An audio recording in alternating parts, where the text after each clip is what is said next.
قل إن صلاتي ونسكي ومحياي ومماتي لله رب العالمين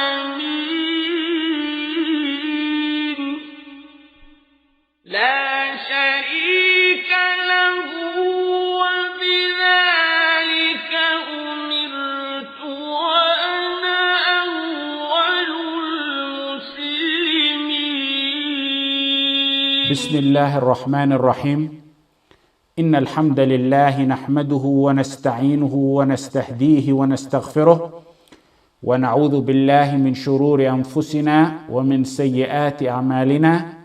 من يهده الله فلا مضل له ومن يضلل فلا هادي له، وأشهد أن لا إله إلا الله وحده لا شريك له، وأشهد أن محمدا عبده ورسوله صلى الله عليه وعلى آله وأصحابه وسلم تسليما كثيرا. أما بعد. Today's class, inshallah, we're going to start chapter number 2 of, we're going to start matter number 2 of chapter number 2. Last week we finished off matter number 1 in chapter 1. Today we will start off, inshallah, chapter 2 and matter number 2 of chapter 2, and we will try our best to finish it. The second matter is الثانية. The author says الثانية, the second matter أن الله لا يرضى أن يشرك معه أحد في عبادته. أن الله لا يرضى أن يشرك معه أحد في عبادته. Allah is not pleased that anyone should be a share in worship with Him. Allah is not pleased with that. لا ملك مقرب, neither an angel, ولا نبي مرسل. لا ملك مقرب means not an angel. ولا نبي مرسل means not any prophet or messenger that is sent. This is the second matter that I'm reciting or reading to you. Then he says, وَالدَّلِيلُ قَوْلُهُ تَعَالَى وَأَنَّ الْمَسَاجِدَ لِلَّهِ فَلَا تَدْعُ مَعَ اللَّهِ أَحَدًا. In Surah Al-Jinn, Allah said, he quotes the verse of Allah, and the places of worship are for only Allah. They're for Allah alone. Don't invoke anyone other than Allah. And we'll get to that verse at the end of the class. So the second matter, that's the second matter of chapter 2, that Allah is not pleased that anyone should have any share of worship besides Him in matters of worship. In Surah Al-Nahl, وَلَقَدْ بَعَثْنَا فِي كُلِّ أُمَّةٍ رَسُولًا أَنِ اعْبُدُوا اللَّهَ وَاجْتَنِبُوا الطَّاغُوتَ. وَلَقَدْ بَعَثْنَا, verily, we sent among every ummah, every community, in every nation, a messenger telling them to worship Allah alone, and أَنِ اعْبُدُوا اللَّهَ وَاجْتَنِبُوا الطَّاغُوتَ, and keep away from the taghut, which is all false deities. The common denominator among the messages of the prophets Allah sent in messengers and prophets is Tawheed in Allah. The verse says, وَلَقَدْ بَعَثْنَا فِي كُلِّ أُمَّةٍ. In every nation, every messenger came with this. The details were different. Some fasted from talking. It's prohibited in our religion. But the common denominator, no doubt about, is Tawheed in Allah. The author here is saying, Allah, in this matter, Allah is not pleased with kufr in shirk. What Allah is not pleased with should never be anything for a believer to be pleased with. What pleases and displeases a believer must come from what pleases and displeases Allah. One who's a true believer loves that which Allah loves. One hates that which Allah hates. One is angered at that which angers Allah. When one gives any share in his worship along with Allah to other than Allah, that's Shirk al-Uluhiyyah. Here, the author didn't say Shirk al-Uluhiyyah, but the way it's worded, giving a share of your worship to other than Allah, that's Shirk al-Uluhiyyah. This matter, the author clearly meant Shirk al-Uluhiyyah. In Surah Al-Shura, Tallahi in kunna lafi dalalim mubin. Allah quotes a quote of the people in hell, conversation they have. Tallahi in kunna lafi dalalim mubin. By Allah, we were truly in great, manifest, deep error. Why? إِذْ نُسَوِّيكُمْ بِرَبِّ الْعَالَمِينَ. We held you false gods, they're telling their false gods, we held you false gods as equal in worship with our Lord of the Alameen. إِذْ نُسَوِّيكُمْ بِرَبِّ الْعَالَمِينَ. These people who this verse is talking about, they aren't those who made partners to Allah in Allah being the creator, sustainer, provider, giver, the one who gives life, the one who gives death, or that he had a share in his kingdom. That's Tawheed al-Rububiyyah. They had no issue with that. They were actually the one the verse is talking about. They had Tawheed al-Rububiyyah good. The verse is talking about those who had an issue in this matter that we're talking about today. These are people who made partners to Allah in their worship going up to Allah. They made shirk in that. In their acts going to Allah. In their love, in their submission, in their humility, in their intercession, in their prostration to Allah, they made a share to other than Allah. Shirk is the biggest calamity committed on the face of this earth at all times and all places. Shirk is the biggest type of oppression. Shirk is the biggest form of ignorance. The opposite is, Tawheed is the peak of justice. Tawheed is the most honorable of all knowledges and sciences. Allah forgives all sins, small and major, except shirk. Inna Allah la yaghfiru an yushraka bi. In Surah An-Nisa, twice. Allah forgives not, Allah will not forgive that partners should be set up with him in worship. This is in Tawheed al-Uluhiyyah. And he forgives وَيَغْفِرُ مَا دُونَ ذَلِكَ لِمَنْ يَشَاءُ. He forgives anything else to whom he wills. Decisive decision. Allah told us وَلَقَدْ أُوحِيَ إِلَيْكَ in Surah Al-Zumar وَلَقَدْ أُوحِيَ إِلَيْكَ ولقد أوحي إليك وإلى الذين من قبلك لئن أشركت ليحبطن عملك ولتكونن من الخاسرين. It's been revealed to you, O Prophet of Allah Muhammad sallallahu alaihi wasallam, and to those before you, if you join others in the worship of Allah, then all your deeds will be in vain, and you will be certainly. This is talking to the Prophet sallallahu alaihi wasallam and to messengers, not to me and you. So imagine how it's going to be the situation for us. You will certainly be among the losers if you commit shirk. Allah told every messenger, including our Prophet Muhammad sallallahu alaihi wasallam and those before him, if you commit shirk, your deeds will be erased and you will be among those who are losers. Tawheed is essential. In Sunan al-Tirmidhi and Muslim and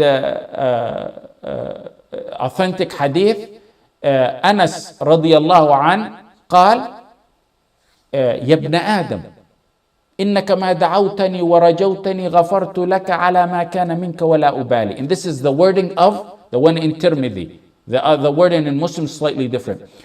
O son of Adam, as long as you invoke me and plead and make dua to me, I will forgive whatever you have committed, and it's not much for Allah.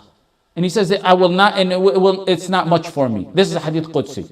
يا ابن آدم لو بلغت ذنوبك عنان السماء ثم استغفرتني غفرت لك على ما كان منك ولا أبالي. O son of Adam, if your evil deeds reach the borders of the sky, reach the limit of the sky, and then you ask me for forgiveness, I will forgive you. ولا أبالي. It's not much for Allah. يا ابن آدم لو أتيتني بقراب الأرض خطايا لا تشرك بي شيئا لأتيتك بقرابها مغفرة. O you son of Adam, Hadith Qudsi, if you come forth with the earth full of errors, full of mistakes and sins, and you meet me while, this is the point of the Hadith, and you meet me while you do not associate anything or anyone with me, I will bring forth my forgiveness for you. ولا أبالي, and it's not much for Allah. Tawheed is the massive weight that if a drop was placed on a mountains of sins, it will erase and eliminate it. Sunan al-Tirmidhi as well, authentic on the narration and the authority of Abu Hurairah radiyallahu anhu. Allah will save a man from this ummah who stands before him with a record of sins that fill 99 books or registries. Each book, each registry of those 99 goes and extends as far as the eye can see.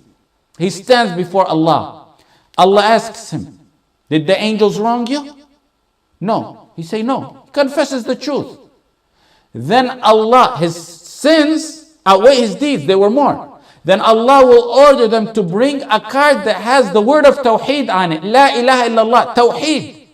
It will outweigh the rest. The Prophet sallallahu alaihi wasallam said, nothing is of any weight with Allah's name, with the word of Tawheed. The word of Tawheed outweighs everything. Tawheed is heavy. That's why we study it. Tawheed is heavy. An ounce of Tawheed hurled against sins knocks out its brain and its head into the dust. And obviously, shirk, just like Tawheed is the bright of the brightest, shirk is the dark of the darkest. أَمَّنْ يُجِيبُ الْمُضْطَرَّ إِذَا دَعَاهُ وَيَكْشِفُ السُّوءَ وَيَجْعَلُكُمْ خُلَفَاءَ الْأَرْضِ أَإِلَهٌ مَعَ اللَّهِ.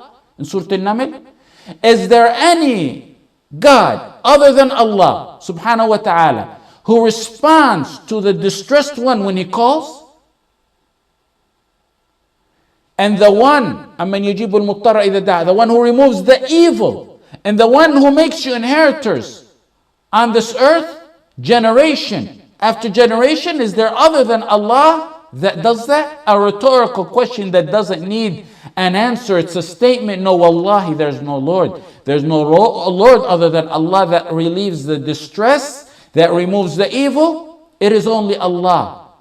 It is only Allah that hears the footsteps of a black ant on a black stone in the deep darkest of all nights. Tawheed is to ask Allah. And Tawheed is to seek aid in Allah and only Allah. Tawheed is to know what the Prophet sallallahu alaihi wasallam taught that young child, young Ibn Abbas, who was still young. The universe, if the universe in its totality, that's Tawheed, came together against you in something that Allah did not write for you, it will not happen. Nothing will happen for you or against you except that which Allah wrote for you, even if the whole world came against you with all their resources. That's Tawheed. It's sufficient to know that fear of shirk, that's how important Tawheed is, that fear of shirk should be in every believer's hearts. It was the fear of the man who demolished the statues, the one we call Millat Ibrahim. Ibrahim alayhi salam. وَجْنُبْنِي وَبَنِيَّ أَن نَعْبُدَ الْأَصْنَامِ. In Surah Ibrahim he said, he made, invoked dua Ibrahim, Millat Ibrahim, Hanifan, the man, Ibrahim alayhi salam. Oh my Lord, make this city Mecca. رَبِّ اجْعَلْ هَذَا الْبَلَدَ آمِنًا وَجْنُبْنِي, and keep me and my sons, وَجْنُبْنِي وَبَنِيَّ, and keep me and my sons from worshiping idols. Ibrahim al-Taymi said, if the reviver of Tawheed, Ibrahim alayhi salam, Millat Ibrahim, if the reviver was worried and he made dua out of fear of shirk, then who can be safe from it? I ask you by Allah, how many of you ever made dua to be free and safe from Shirk al-Uluhiyyah? Yaqub on his deathbed wanted to make sure. He himself was afraid as well over his descendants. Were you witnesses Am kuntum shuhada. Were you witnesses when Yaqub approached his death? He was on his deathbed. Yaqub on his deathbed, he said to his sons, what are you going to worship after me? What is it that you're going to worship after me? Surah Al-Baqarah. أم كنتم شهداء إذ حضر يعقوب الموت إذ قال لبنيه ما تعبدون من بعدي قالوا نعبد إلهك وإله آبائك إبراهيم وإسماعيل وإسحاق إلها واحدا ونحن له مسلمون. What are you going to worship after me? You know, when one's on his deathbed, he only speaks of serious, essential, important matters. His worry on his deathbed, what he is a messenger, and his children who he raised, are they going to be on the Tawheed or not?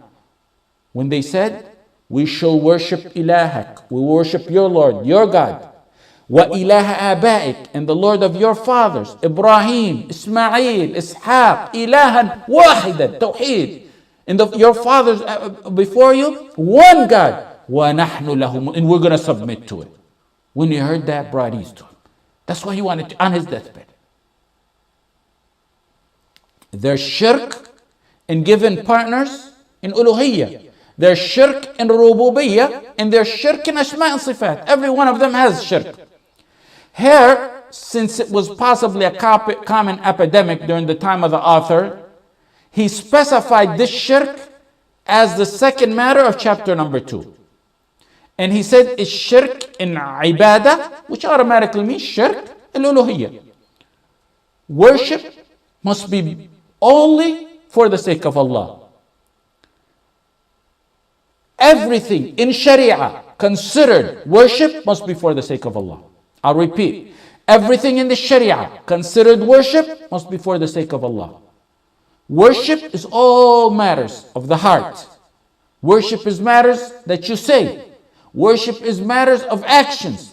They all must be for Allah and solely for Allah. Whoever gives a portion of worship to other than Allah has fell in major shirk. Now, let's break down shirk and uluhiyyah. We'll divide it into 3 types. Shirk al-Uluhiyyah will divide it into 3 types. One is whoever thinks Allah is worthy of being worshipped but puts a partner to him. That's very simple and clear. Like those who claim Jesus is Isa is the son of Allah. That's simple and clear. Everyone in this ummah knows that's clear-cut shirk. That's the first type. The second type, which is a little bit more problematic, it's a problematic area to many of this ummah, its details is to give a portion of your worship to other than Allah. Like a portion of your heart worship to other than Allah. A portion to your saying, your money, your ibadah to other than Allah. And this has many forms. So number 2, you look at your outline. That's why we gave you outline this time, because it'll help you follow along. It's, for example, we're going to take examples. The first example is shirk in dua. Dua is when you ask Allah. And dua, when you ask Allah, is dua al-talab. Seeking from Allah directly is dua al-talab. وَقَالَ رَبُّكُمُ ادْعُونِي أَسْتَجِبْ لَكُمْ إِنَّ الَّذِينَ يَسْتَكْبِرُونَ عَنْ عِبَادَتِي سَيَدْخُلُونَ جَهَنَّمَ دَاخِرِينَ. In Surah Ghafir, Allah said, invoke me, ask me for anything. I will respond to your invocation. So dua al-talab is when you ask Allah directly for something. You verbally say it. وَأَنَّ الْمَسَاجِدَ لِلَّهِ فَلَا تَدْعُوا مَعَ اللَّهِ أَحَدًا. The verse that we'll get to at the end of this class, inshallah ta'ala, the verse the author uses. The mosques are for Allah in Surah Al-Jinn. The mosques are for Allah alone. So invoke no one along with Allah. Dua is the biggest means to get what you want of good and save you from evil. Whoever does not ask Allah asks creation. And that's why the Prophet ﷺ said in the hadith, ad-du'a huwa al-ibadah. Dua is worship. It's so important that he made it as if it was all of worship, but that's to draw attention as to how essential it is. And the Prophet ﷺ said to Ibn Abbas, إِذَا سَأَلْتَ فَاسْأَلِ اللَّهِ. When you ask Allah. He taught that to a young boy to raise him on the upbringing of Tawheed. فَإِذَا رَكِبُوا فِي الْفُلْكِ دَعَوُا اللَّهَ مُخْلِصِينَ لَهُ الدِّينَ فَلَمَّا نَجَّاهُمْ إِلَى الْبَرِّ إِذَا هُمْ يُشْرِكُونَ. In Surah Al-Ankabut, when the mushrikeen used to embark on a ship, It was a nightmare back then. The ship, probably not structured all that well. The winds come and the currents and waves. So they begin invoking Allah, making pure faith solely for Allah, even though they were mushrikeen. And Allah would answer them. Even though Allah knows beforehand from His ilm al-ghayb, He knows that when He brings them to safety, they're going to give a share of their worship to other than Allah. He knows that. And He still answers them when they had pure Tawheed and dua. So imagine if they had full faith in Tawheed just at moments of distress, and Allah answered them, knowing, and Allah knew, that they're going to go back to their old ways once they hit the shore. Do you think He'll let your dua down when you make it? When your intention is perfect and your whole life is on Tawheed, not just moments of distress or hardship. ولا تدع من دون الله ما لا ينفعك ولا يضرك فإن فعلت فإنك إذا من الظالمين. In Surah Yunus, Allah tells His Prophet, don't invoke anyone besides Allah. He will neither ما لا ينفعك ولا يضرك. ينفعك, He will not profit or harm you. If you do, you will be among the wrongdoers. In fact, Allah described those who make dua to other than Allah as the worst of the worst. They're classified by Allah as the worst of the worst. وَمَنْ أَضَلُّ مِمَّنْ يَدْعُ مِنْ دُونِ اللَّهِ in Surah Al-Ahqaf. وَمَنْ أَضَلُّ مِمَّنْ يَدْعُ مِنْ دُونِ اللَّهِ مَنْ لَا يَسْتَجِيبُ لَهُ إِلَى يَوْمِ الْقِيَامَةِ وَهُمْ عَنْ دُعَائِهِمْ غَافِلُونَ. Who's worse, who's more astray than one who calls and invokes besides other than Allah? Shirk in dua has basically four forms, or four examples. To ask from creation what only the Creator Allah can do. That's the major shirk. The creation that you ask, or they ask, could be dead or alive. Could be a messenger. It could be those who they assume is a wali. It could be a king or jinn.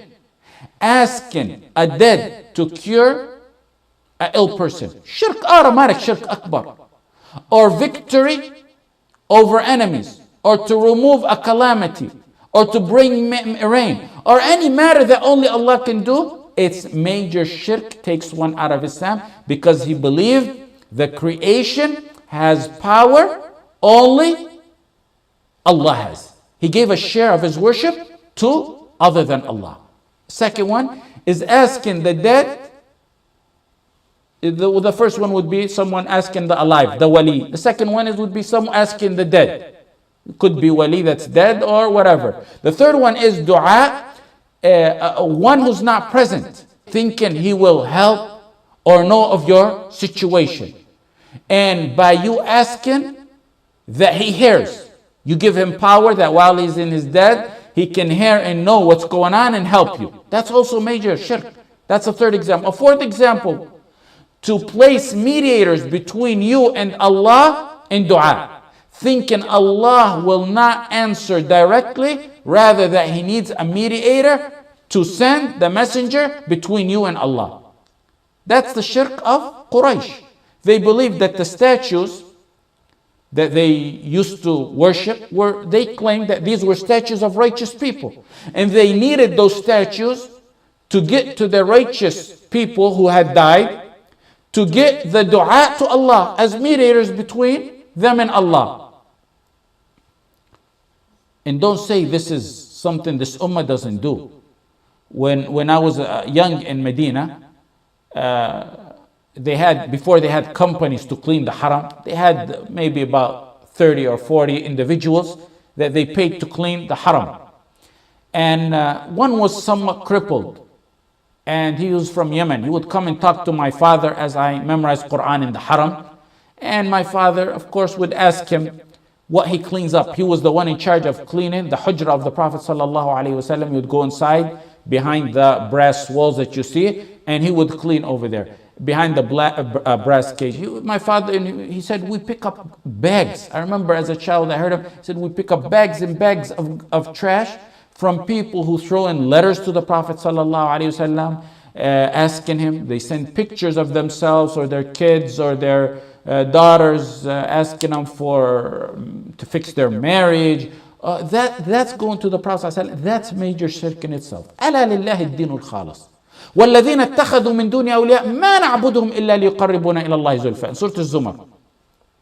The worship and obedience is only for Allah. Allah wants it pure.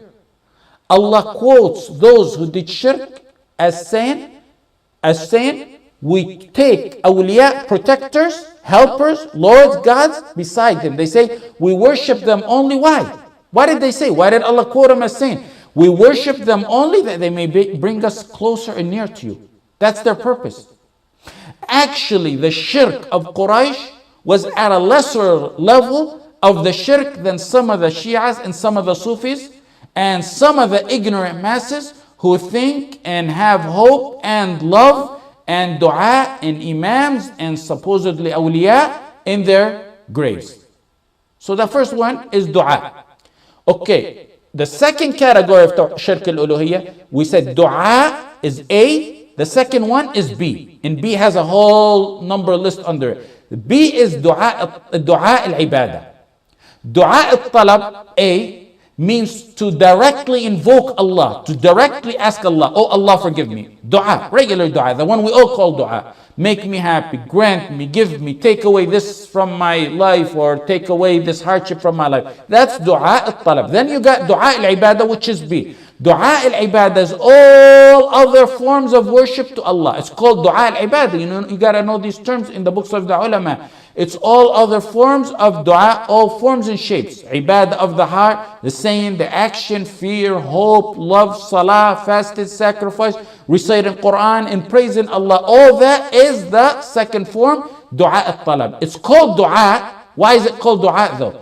Because worshippers in reality do these worships. They may be just worships, not directly invoking Allah, but they do them seeking something from Allah.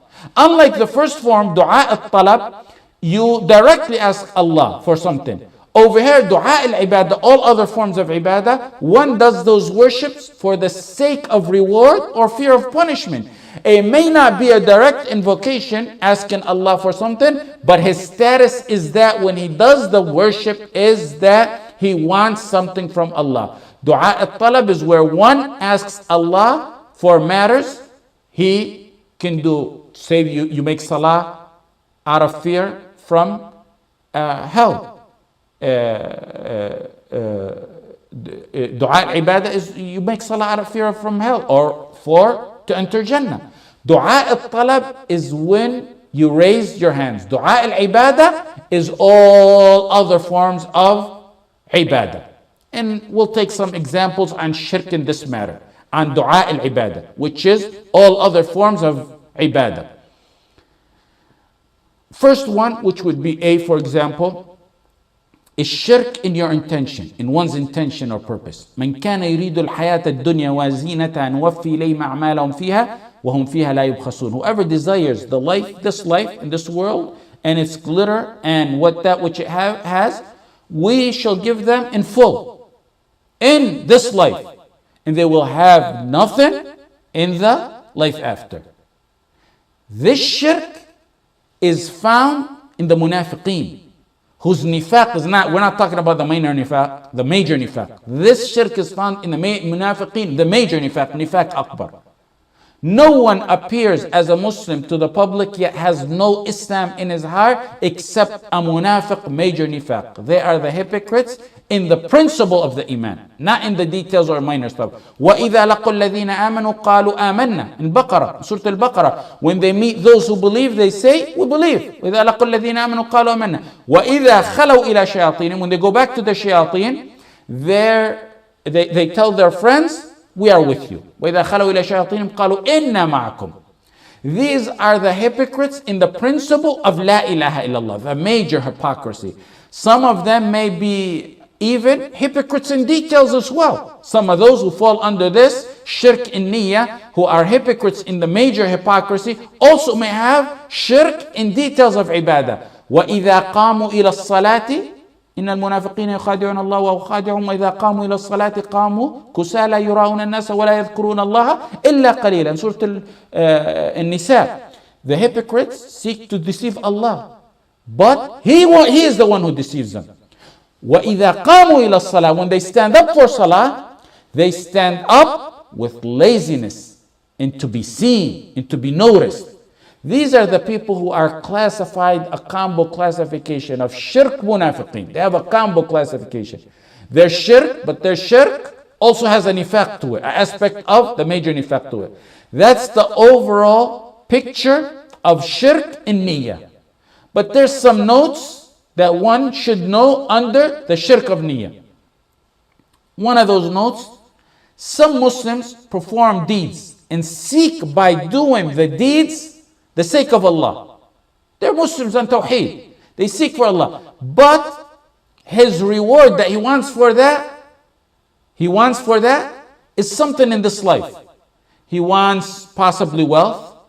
He wants protection. He wants a happy life. He wants a cure for a child. That's his soul. That's his object. He's doing it for the sake of Allah, but his soul is not reward and this. His soul is to do it for this matter. The ruling on that is one is given his reward in thawab in this life. He wants a low worldly matter, no matter how high one might think it is. He gets the reward in this life.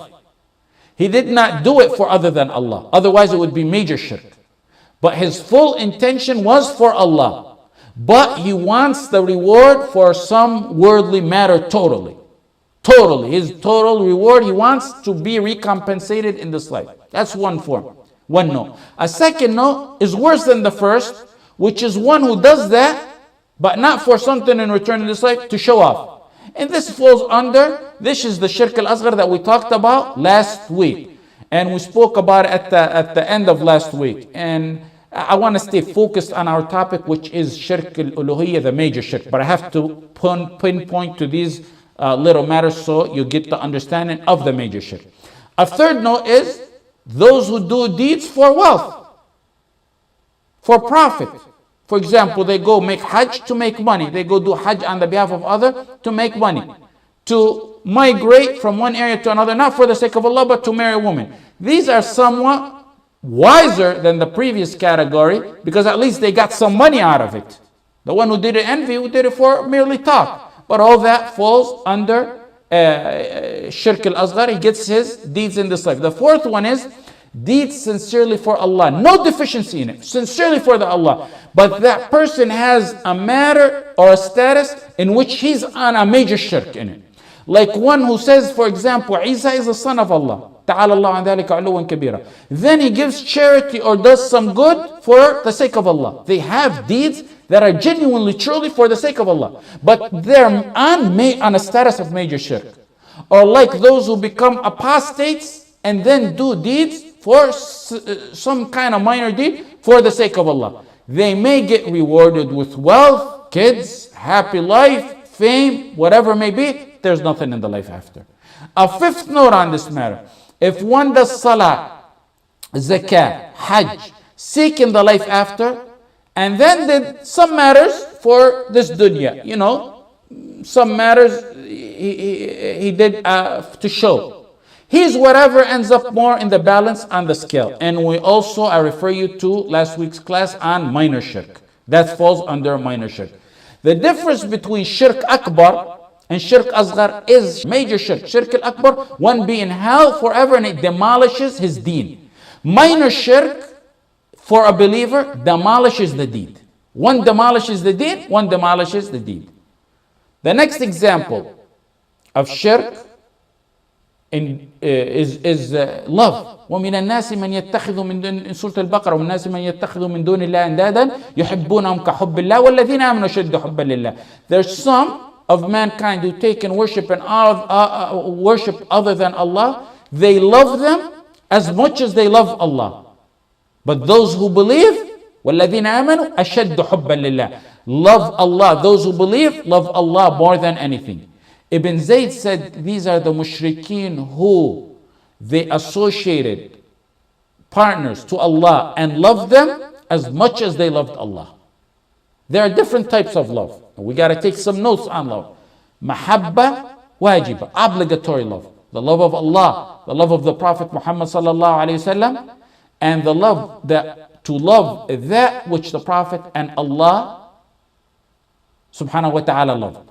This is the complete type of love for Allah. You have to have complete type of love for Allah.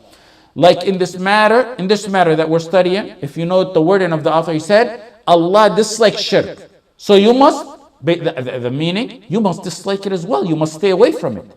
The second type of love is mahabba tabi'iyya, natural love. Like love for food, for one who's hungry, natural love. Water for one who's thirsty. This love is permissible, but even this type of love cannot be love of ennoblement, glorification, or humility in that which is equal to the love of Allah or above the love of Allah. The third one is mahabbat rahma wa ishfaq, love of mercy and sympathy and compassion.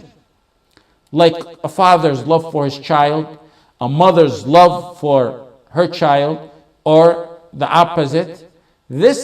For this to be permissible, it must not be love of ennoblement, glorification, humility, and being equal or above the love of Allah. Just like that, all categories, the previous category, second category of love.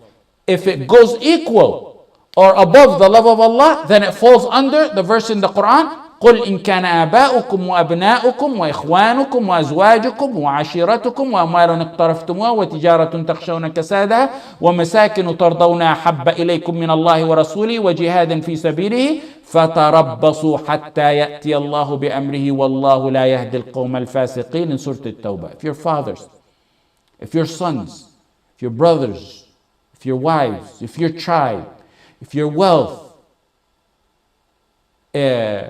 if your commerce, if your commerce that you fear may decline, and dwellings which you are in become dearer to you than Allah and His Messenger, then tarabbasu, wait until Allah brings about a torment. The third love, mahabba, the next type of love, mahabbat uns wa ulf, love of amiability. You find two Muslim brothers who love for the sake of Allah. They love each other for the sake of Allah, but there's also common interest between them, like maybe knowledge, maybe they're business partners, maybe they travel with each other. These last three types of love, the last three that I mentioned four so far. The last three are normal among Muslims. They're not shirk. If someone has it, he's not considered one to have shirk in the love of Allah. It's permissible, as long as it's not in love of ennoblement, glorification, humility, in that which will be equal or similar or above the love of Allah. The Prophet ﷺ loved sweets. He loved honey. He loved his wives. He loved cologne. Aisha was his most beloved wife. He loved the Sahaba, and among the most he loved out of the Sahaba was Abu Bakr as-Siddiq. We'll talk, this is not pertaining to wala and bara, but we'll talk in the future, inshallah, about wala and bara. The fifth category of love is mahabba shirkiyya, love that is shirk. It's special love that's only suitable for Allah. The love that's only suitable for Allah. If one loves other than Allah, the love that must only be for Allah, then he's committed major shirk. Shirk of that type which Allah will not forgive. Love of worship, this love over here that we're talking about, love that entails and requires humility, humbleness, submission, surrender, glorification, ennoblement, that which only belongs to Allah. One who gives this kind of love to other than Allah has committed major shirk. If one gives this to other than Allah, he committed the major shirk. وَمِنَ النَّاسِ مَنْ يَتَّخِذُ مِنْ دُونِ اللَّهِ أَنْدَادًا يُحِبُّونَهُمْ كَحُبِّ اللَّهِ. In a nutshell, love that requires complete obedience, submission, dedication, sacrifice over and above everything else is love for Allah. That is the love that the mushrikeen associated other than Allah with Allah subhanahu wa ta'ala. So now we complete love. Let's move on to shirk in khawf, in fear. Shirk al-khawf. Allah subhanahu wa ta'ala said in Surah Ali Imran, إنما ذلكم الشيطان يخوف أولياءه فلا تخافوهم وخافون إن كنتم مؤمنين. It's only the shaitan that instigates to you to fear his awliya. The shaitan instigates to you to fear the shaitan's side, the people on the shaitan's side, his helper, supporter. So don't fear them, but fear me. Fear me, Allah is saying fear him only, if you are true believers. In kuntum mu'mineen. This is what the mushrikeen used to do to the believers, to try to get them to fear their statues or their dead, who they call dead saints or their dead awliya. Fear has three types. The first one is al-khawf al-shirki, fear that is shirk. And that's to fear a human or creation with honor, love, humility, glorification, ennoblement, as you would Allah. That's like fearing a dead person, the fear of a dead person with love and honor, that he can harm, curse, or benefit you. Fear a statue or dead, that he may take your wealth or money, or he may be upset at you, or take away your blessings. إنما يعمر مساجد الله من آمن بالله واليوم الآخر وأقام الصلاة وآتى الزكاة ولم يخش إلا الله فعسى أولئك أن يكونوا من المهتدين. Surah At-Tawbah. The mosques of Allah shall be maintained by those who believe in Allah in the last day, perform their salah, وأقام الصلاة وآتى الزكاة, give their zakah, وَلَمْ يَخْشَ إِلَّا اللَّهِ, and fear not none but Allah. Fear not none but Allah. Khashya is fear with honor. It has with it honor, reverence, and love in a worship fashion. This type of shirk in fear, to fear from other than Allah in this manner, that one will be touched by harm by a creation, or that he has powers, only fear of powers that only Allah has, this is major shirk. If one, for example, claims Allah gave a living or dead saint shafa'ah or some power to do that which only Allah can do, that's shirk and khawf. If one claims that saint or whatever it may be got those power on his own, Allah didn't give it to him, that's the same thing. He can bring him poverty, he can bring him illness. Fear of that is also major shirk. Whether you think Allah gave it to them, whether they think Allah gave it to them, or that those awliya attain that power on their own. This is what the mushrikeen thought of their statues and their idols. And you look and you resemble, you can compare, and we don't have time to give many examples, but you resemble the shirk that you see in some Muslim societies today, resembles this very much. This is what the grave worshippers of the Ummah do today. They fear those who possibly some may have been righteous throughout their life. They're now in their grave. So now people worship them in a way. Sometimes it's evil people in the grave. Sometimes it's actually no one in the grave. They fear them like they fear Allah, possibly fear them more than Allah. How so? Let me give you a detailed example how.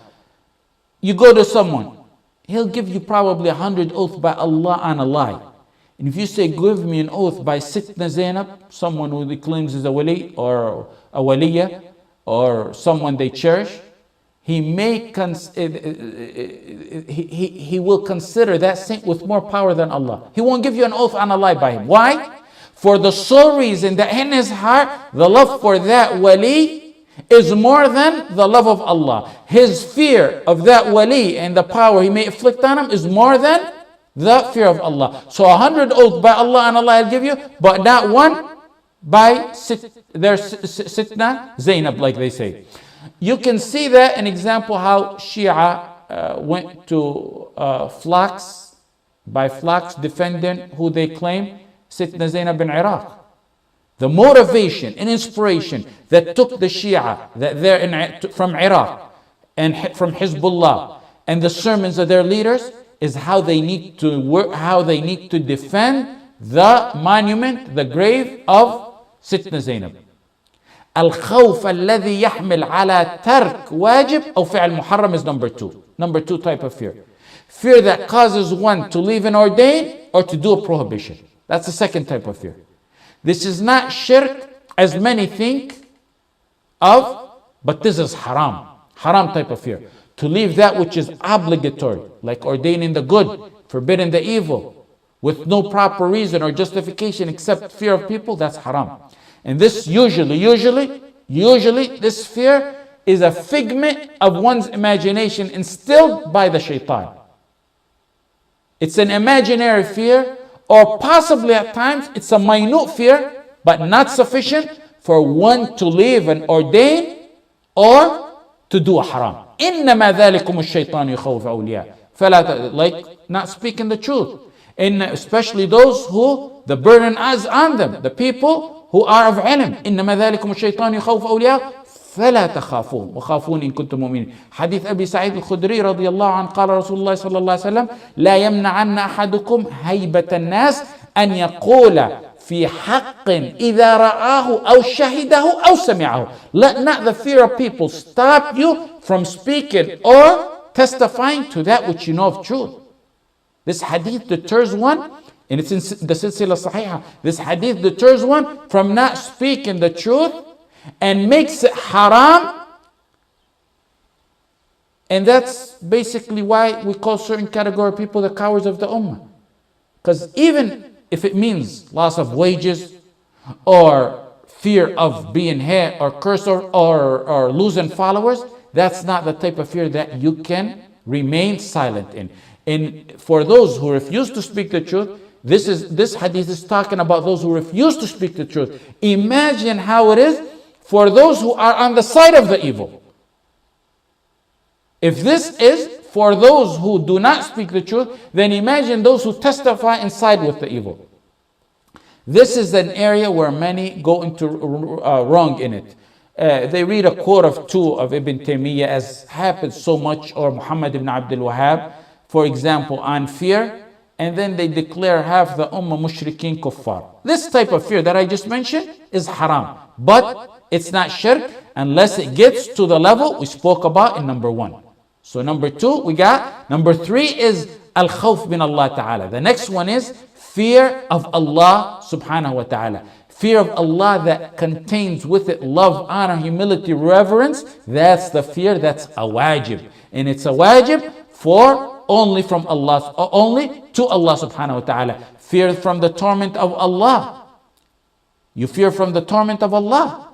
ذَلِكَ لِمَنْ خَافَ مَقَامٍ وَخَافَ وَعِيدٍ in Surah Ibrahim. وَلِمَنْ خَافَ مَقَامَ رَبِّهِ جَنَّتَانِ in Surah Ar-Rahman. This fear, whoever established this fear and establishes it good, this is among the peak of Iman, and it's great unless it makes one despair and give up hope. Then it's gone wrong.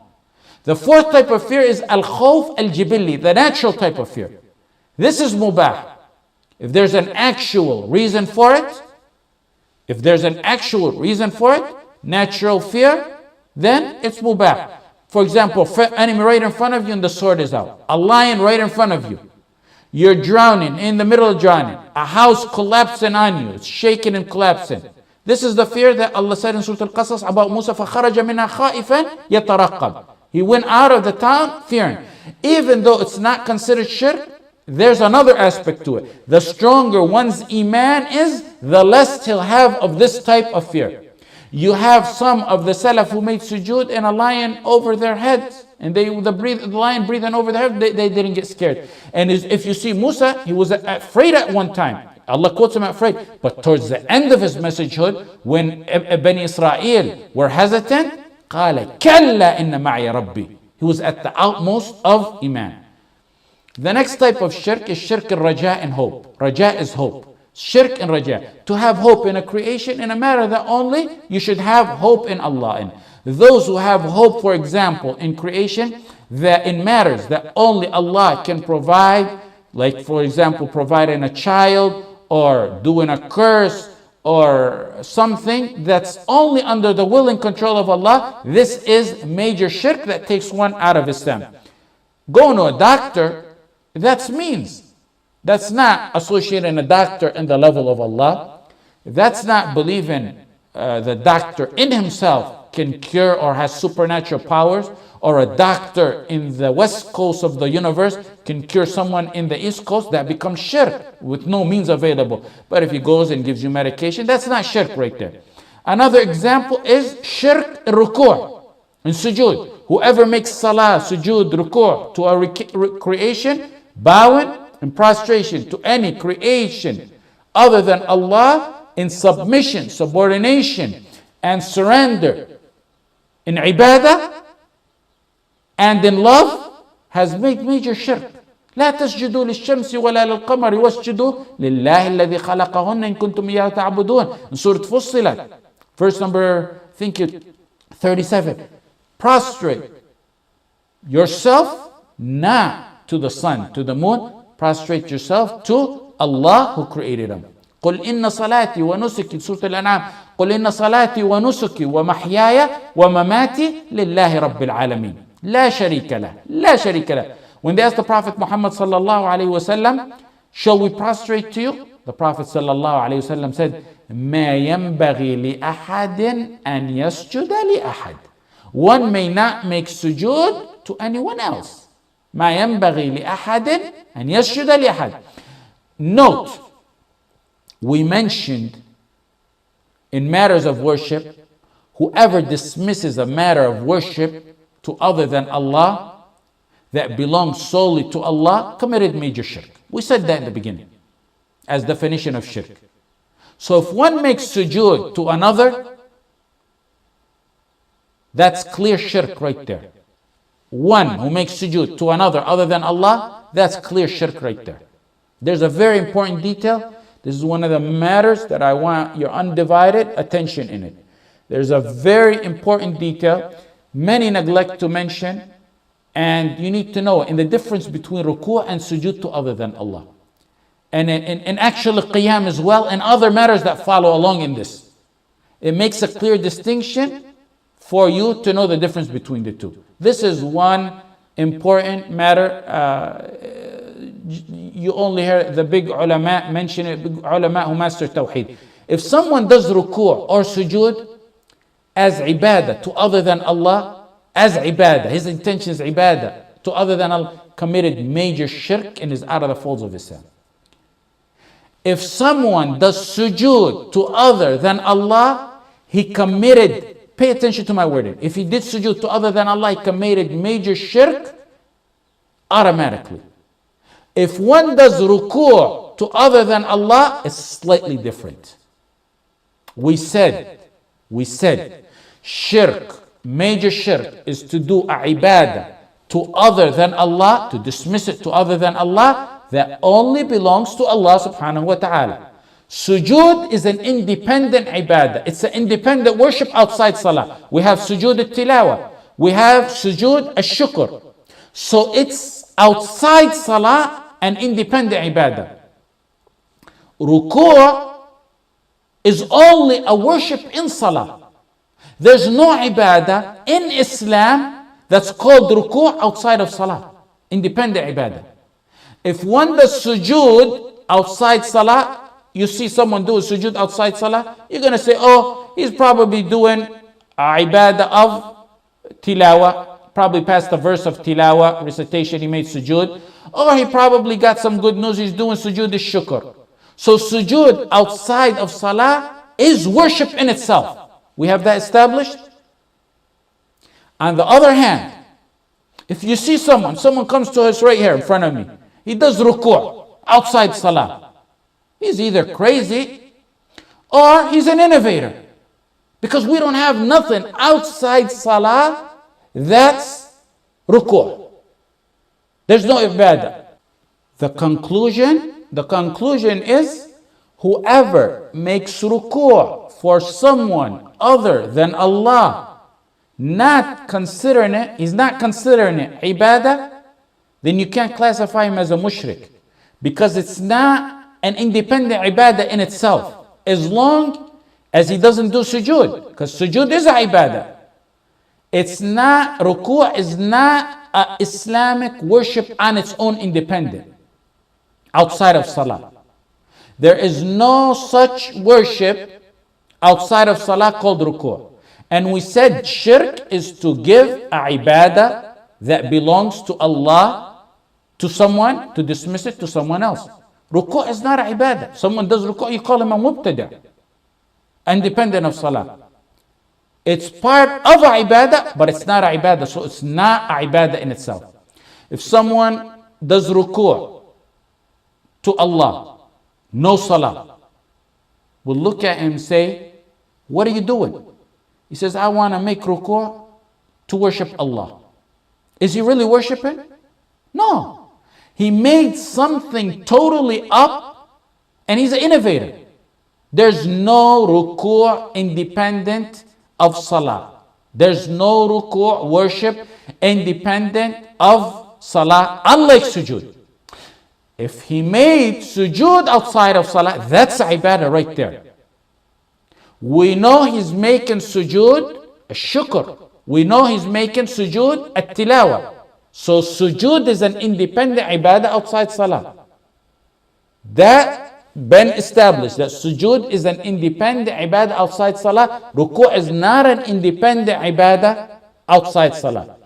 If one makes sujood to other than Allah, he gave an independent ibadah. He gave a ibadah. We'll call it now for clarification. He gave an independent ibadah. He gave a ibadah. He dismissed it to other than Allah. Then that's major shirk. But if he made ruku' without considering it ibadah, it's not shirk, because ruku' is not ibadah independently. Ruku'